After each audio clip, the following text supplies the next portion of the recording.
Hello everyone, welcome to iXMB to make your preparation 50% faster. So friends, my name is Kailash Tiwari. मैं बहुत स्वागत करता हूं आप सभी का. आज अपनी इस वीडियो में हम कॉटन कॉर्पोरेशन ऑफ इंडिया की जो लेटेस्ट रिक्रूटमेंट आई है उसके बारे में जो स्टूडेंट्स की मेजर क्वेरीज हैं, जो आपके क्वेश्चंस हैं, उनको डिस्कस करने वाले हैं. अब वो क्वेश्चन किसी के भी मन में आ सकते हैं और जो सबसे पहला क्वेश्चन है ना, वो मैं मानता हूँ कि वो हर किसी को क्वेश्चन आता ही है और अगर नहीं भी आता ना, आपको इसको जरूर सोचना है और जरूर समझना है. और क्वेश्चन क्या है कि वेदर टू प्रिपेयर और नॉट, क्या इस एग्जाम को प्रिपेयर करना चाहिए या फिर नहीं प्रिपेयर करना चाहिए. ओके, ये मन में डाउट क्यों आता है? क्योंकि हम एग्जिस्टिंग प्रिपरेशन एएफओ की या फिर नाबार्ड की प्रिपरेशन कर रहे होते हैं, तो ऐसे में हमें लगता है कि यार ये हमारे प्रिपरेशन के साथ अलाइन करता है कि नहीं करता है. और सबसे बड़ी बात क्या है, इसके एग्जाम के सेंटर्स की जो सिटीज है वो कुछ ही है.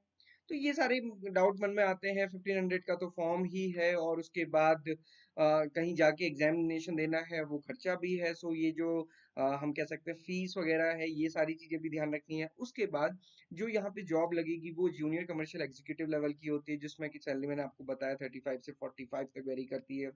तो ये क्वेश्चन मन में रहता है, तो इसके बारे में भी डिस्कस करेंगे. और देन दूसरा बड़ा क्वेश्चन है वो यही है कि बीएससी एजी फाइनल सेमेस्टर के स्टूडेंट्स एलिजिबल हैं कि नहीं है. पहले मैं एक चीज बता दूं, बीएससी एजी के अलावा कोई दूसरा इसमें स्टूडेंट एलिजिबल नहीं है, चाहे आपका हॉर्टिकल्चर है, फॉरेस्ट्री और कुछ भी है. तो ये थोड़ा सा दुख की बात है बाकी स्टूडेंट्स के लिए. बट अगेन, क्योंकि नोटिफिकेशन में मेंशन है, हम कुछ नहीं कर सकते हैं उसमें. आप ज्यादा से ज्यादा उनको बोल सकते हैं कि बाकियों को भी एलिजिबल करना चाहिए. इसमें तो खैर मैं समझ सकता हूँ कि कॉटन कॉर्पोरेशन की है तो उनको बीएससी एग्रीकल्चर ही चाहिए, क्योंकि कॉटन एक कैश क्रॉप या फिर हम कह सकते हैं कमर्शियल क्रॉप है या फिर फील्ड क्रॉप है. बट जैसे डी ट्रिपल एस बी का नोटिफिकेशन आया था, उसमें ऐसा हॉर्टिकल्चर की पोस्ट है और उसमें बीएससी एलिजिबल है, हॉर्टिकल्चर मेंशन ही नहीं किया. तो वहां पे थोड़ा सा लगता है कि ये डिस्क्रिपेंसीज नहीं होनी चाहिए, क्योंकि सबको समान अवसर मिलने चाहिए. बीएससी एजी फाइनल सेमेस्टर स्टूडेंट एलिजिबल है कि नहीं, ये देखेंगे. बच्चों का क्वेश्चन है, क्योंकि दो पोस्ट के लिए बीएससी एजी वाले स्टूडेंट्स एलिजिबल हैं, क्या वो फिल कर सकते हैं कि नहीं कर सकते हैं. ओके, सबसे पहले देख लेते हैं डाउट क्यों शुरू होता है. क्योंकि जो यहाँ पे वैकेंसीज है, अच्छी वैकेंसीज है, 120 वैकेंसीज और 20 वैकेंसीज जूनियर असिस्टेंट जनरल में, जिनमें BSc agriculture from any recognised university. इन्होंने इक्विवेलेंट नहीं लिखा है, अगर इक्विवेलेंट लिखा होता तो हम बाकी को कंसिडर कर सकते थे. तो यहाँ पे इन्होंने क्लियरली बीएससी एजी मेंशन किया है. ओके, अब कितने पोजीशन के लिए आप कर सकते हैं, क्योंकि यहाँ पे दो पोजीशन है जो बीएससी जी स्टूडेंट्स इसमें एलिजिबल हैं. तो यहाँ पे मेंशन किया है candidate can apply for only one post. Multiple applications will be summarily rejected. और आप अगर मल्टीपल एप्लीकेशंस करेंगे तो जो लेटेस्ट रजिस्ट्रेशन नंबर वाली है वो कंसिडर की जाएगी, बाकी कैंसिल कर दी जाएंगी. तो आप एक ही पोस्ट के लिए कर सकते हैं. अभी क्वेश्चन बड़ा है कि कौन इसमें एलिजिबल करे, कौन इसमें एलिजिबल करे. क्यों क्वेश्चन बड़ा है? दोनों का पे ग्रेड सेम है, दोनों का सिलेबस सेम है, दोनों का एग्जाम पैटर्न सेम है, दोनों में कोई बड़ा डिफरेंस नहीं है. और दूसरी बड़ी बात है कि डिफरेंस क्या है, नेम ऑफ पोस्ट का, कि जूनियर कमर्शियल एग्जीक्यूटिव और जूनियर असिस्टेंट जनरल है. अब सबसे बड़ी डायलेमा क्या होती है किसी भी स्टूडेंट की, कि भाई जिसमें ज्यादा वैकेंसीज हम उसको अप्लाई करते हैं, जिसमें कम है उसको रहने देते हैं. बट क्या होता है, सभी यही सोचते हैं, तो कंपटीशन इसमें ज्यादा हो जाता है एज कम्पेयर टू ऐसी वाली पोस्ट में. बट स्टिल ये कहने के बाद भी वो डायलेमा आपके मन में रहेगी ही. तो इसको जरा सोचिएगा और कमेंट बॉक्स में मुझे बताइएगा कि आप क्या सोचते हैं. पहले तो मुझे कमेंट बॉक्स में बताइए कि आप क्या सोच रहे हैं इस फॉर्म को फिल करने का, हाँ या नहीं. और दूसरा, इन दोनों में से कौन से के लिए आप सोच रहे हैं. ठीक है. देन जो दूसरी चीज है क्वालिफिकेशन एलिजिबिलिटी से रिलेटेड, एज, क्वालिफिकेशन, अगर एक्सपीरियंस चाहिए तो नहीं चाहिए यहाँ तो फिलहाल. Date of advertisement, date of advertisement बोला है, और जो डेट ऑफ एडवर्टीजमेंट है वो कितना है, 12 ऑफ जून 2024. अगर इस तारीख तक आपके पास सारी एलिजिबिलिटी है, और ये एलिजिबिलिटी किसके बेसिस पे देखेंगे, month of declaration of result indicated in the marksheet of the final year semester will be considered as a date of acquisition of educational qualification.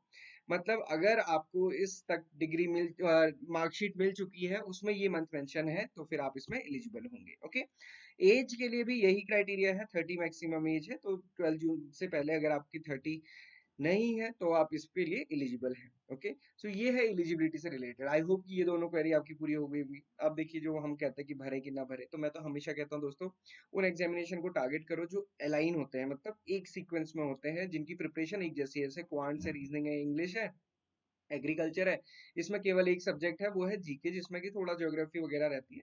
और मैं अगर आपको बताऊं कि ये पार्ट इजी रहता है, कोई डिफिकल्ट नहीं है। ओके, 15 क्वेश्चन इसके, 15 इसके, 15 इसके, 15 इसके, कोई ज्यादा नहीं है, 60 क्वेश्चन एग्रीकल्चर के, तो इजीली प्रिपेयर किया जा सकता है। तो अगर आपके मन में ये डाउट है कि एएफओ के साथ इसको प्रिपेयर करेंगे तो कैसे होगा, तो ये बिल्कुल अच्छे से होगा, कोई टेंशन नहीं है। और मैं आपको बताऊं कि अगर इसका सिलेबस आप देखेंगे, मैं आपको दिखाऊंगा भी, वो काफी कम है आईबीपीएस एएफओ के कंपैरिजन में। तो फर्स्ट आपको प्रिपरेशन करनी है। और जब यहाँ पे सिलेबस दिया रहता है ना, बहुत सारे क्वेश्चन आप प्रिडिक्ट कर सकते हैं। कल मैडम ने, सोनल मैम ने पीवाईक्यू भी डिस्कस किया है, वो भी आप देख सकते हैं, हमारी वेबसाइट पे आपको मिल जाएगा, अटेम्प्ट कर लीजिए, डाउनलोड भी आप कर लीजिएगा उसको, ताकि आप बात के लिए भी रख सकें। ओके, तो कंपटीशन बेसिस पे तो मेरे को नहीं लगता इसमें कोई डिफरेंस है, और ना आपको कोई डाउट होना चाहिए।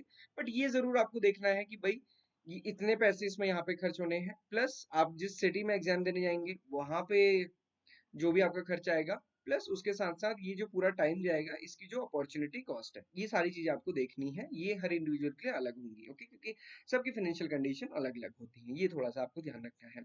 एग्जामिनेशन कुछ ही सिटी में है, इसलिए ये थोड़ा सा हमारे लिए कंसर्न की बात हो जाती है कि भाई अगर आप दूर से भी, मतलब जैसे अगर आप देखेंगे कोई बच्चा हिमाचल से है, उत्तराखंड से, तो उनके लिए जो पास का दिखेगा वो चंडीगढ़ रहेगा या फिर न्यू दिल्ली रहेगा। तो बट आपको देखना है कि आपके लिए कौन सा वाला ऑप्शन सही पड़ता है। ओके, और उसके बाद भी ये है कि आपको पोस्टिंग मैक्सिमम एरिया में मिलेगी जहाँ पे कि कॉटन का प्रोडक्शन होता है और कॉटन का प्रोक्योरमेंट होता है, तो ये भी थोड़ा सा देखता है। सर्विस कंडीशन, सैलरी वगैरह तो हम ऑलरेडी डिस्कस कर चुके हैं। एग्जामिनेशन पैटर्न की जो हमने बात करी थी, तो एग्जामिनेशन पैटर्न में सबसे अच्छी चीज यहाँ पे है ये कि सिंगल एग्जामिनेशन है, कोई इंटरव्यू नहीं है। और वैसे भी मैं आपको बता दूं, जो असिस्टेंट लेवल की, एग्जीक्यूटिव लेवल की होती हैं, उनमें जनरली इंटरव्यू नहीं होता है। ओके, तो यहाँ पे आप देखेंगे जनरल इंग्लिश है, और उसमें भी कुछ कुछ टॉपिक इन्होंने मेंशन किया, और आर्टिकल्स है, प्रीपोजिशन है, वोकैबुलरी, रीडिंग कॉम्प्रिहेंशन, सिनोनिम, मतलब ये आपके लिए चेक हो जाएगा कि आपकी जो क्वांट्स रीजनिंग इंग्लिश की प्रिपरेशन है कैसी चल रही है, तो इसलिए आपको इसको देना जरूर चाहिए। सिमिलरली रीजनिंग में 15 क्वेश्चन है, क्वांट्स में भी आप देखेंगे 15 क्वेश्चन है, जनरल नॉलेज में 15 क्वेश्चन है, और ओवरऑल एग्रीकल्चर में 60 क्वेश्चन है। तो ये मेरे को लगता है कि आपको जरूर देना चाहिए, क्योंकि क्या होता है जब हम एग्जाम देते हैं ना, तब हमें एक्चुअल पता चलता है। हम मॉक टेस्ट में भी थोड़ा बहुत ठीक कर लेते हैं, या तो मैक्सिमम बच्चे मॉक टेस्ट ही नहीं देते हैं। और मैं आपको एक चीज बताऊं कि एग्रीकल्चर में अभी भी आप खुद को भी आप एज्यूम कर सकते हैं कि आप किस कैटेगरी में हैं। मैक्सिमम बच्चे ना तो क्वांट सीरीज इंग्लिश को सीरियसली लेते हैं, ना उनकी मॉक टेस्ट देते हैं। बस कहीं उनके पास कुछ एक चीज है, बस उससे वो प्रैक्टिस कर रहे होते हैं। मॉक टेस्ट देना बहुत जरूरी होता है। अगर आप एक दिन में, मान लीजिए आज आप बैठे और आपने 100 क्वेश्चन किया, अब आपने 100 क्वेश्चन की नंबर सीरीज की, वो तो ठीक है, बट आपके पास जब 50 क्वेश्चन एग्जाम में आएंगे ना, वो सारे डिफरेंट डिफरेंट डिफरेंट टाइप के होंगे। तो ये भी थोड़ा सा समझना होता है कि क्योंकि जब आप 100 क्वेश्चन नंबर सीरीज के कर रहे हैं, तो आपको पता है कि एक ही वो चल रहा है पूरा का पूरा, पूरे लय में आप हैं और वो तो करते हुए चल रहे हैं। बट जब यहाँ पे करते हैं तो एक नंबर सीरीज का अगला क्वाड्रेटिक इक्वेशन का, फिर डीआई आ गई, तो ये थोड़ा सा डिफरेंस होता है, ये आपको करना है। ओके, एग्रीकल्चर मैंने आपसे क्यों कहा कि हो सकता है 3 या 4 सब्जेक्ट्स कुल यहाँ पे पूछे जा रहे हैं। कौन कौन सब्जेक्ट्स हैं? देखिए, agriculture marketing, trade and practices है, इसको हम कह सकते हैं। एग्रीकल्चर इकोनॉमिक्स पूरा भी नहीं, केवल मार्केटिंग की बात की गई है।